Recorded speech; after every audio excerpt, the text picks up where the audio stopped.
Good morning and happy Sunday, beautiful people.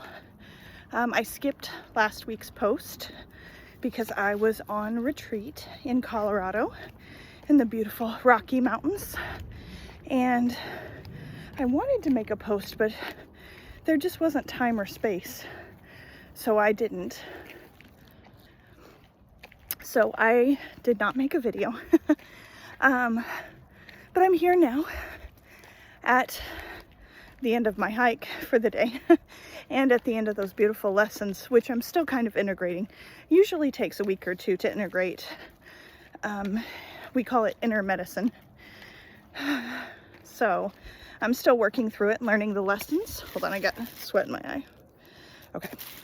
Still working through it and learning the lessons, but really what I wanted to share is, I know I've said this a million times, but life is hard. There are always going to be challenges. There are always going to be things that didn't go the way we wanted them to. Life is meant to be challenging. Nobody said life was a bowl of cherries, and if they did, they were lying. Anyway, what I learned on the retreat is you take every single grain that is rubbing you the wrong way, and you give it grace, you give it space.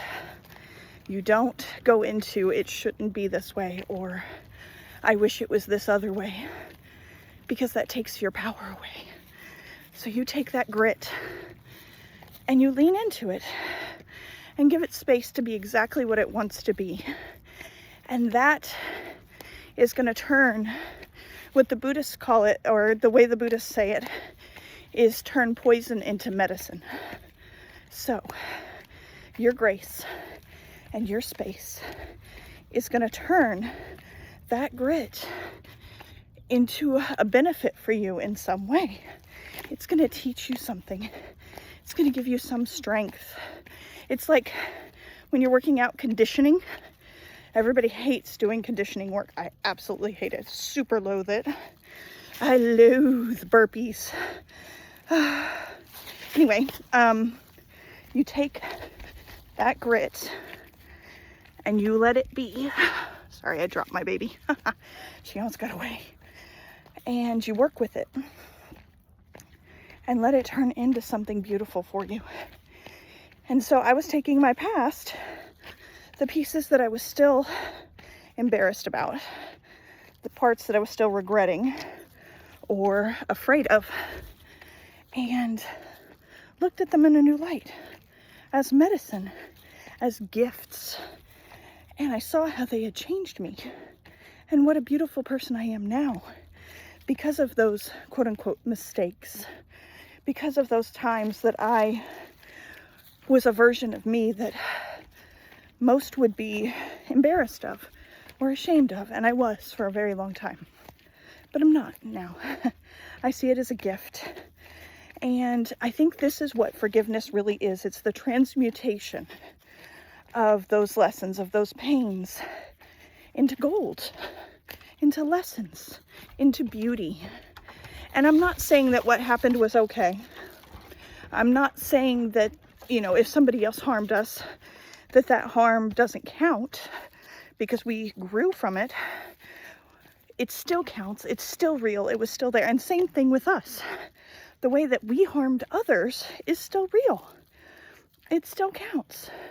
But we can see that we've changed and we no longer do that. That's not who we are.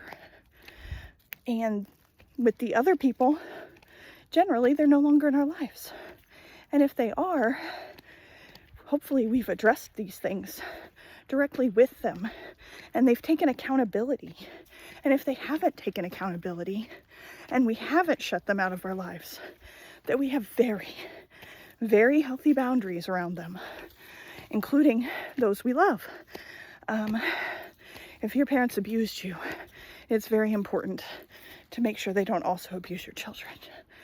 Those kind of boundaries. So, take the poop and turn it into gold. You can do it with your own mistakes, with the mistakes of others. and life will change. And in every moment, see that grit as medicine, as the transformation you need for the moment, no matter what it is. I love you guys. Hope you have a beautiful Sunday. Take care of yourself. Relax. Do some me time. Love you guys. Bye.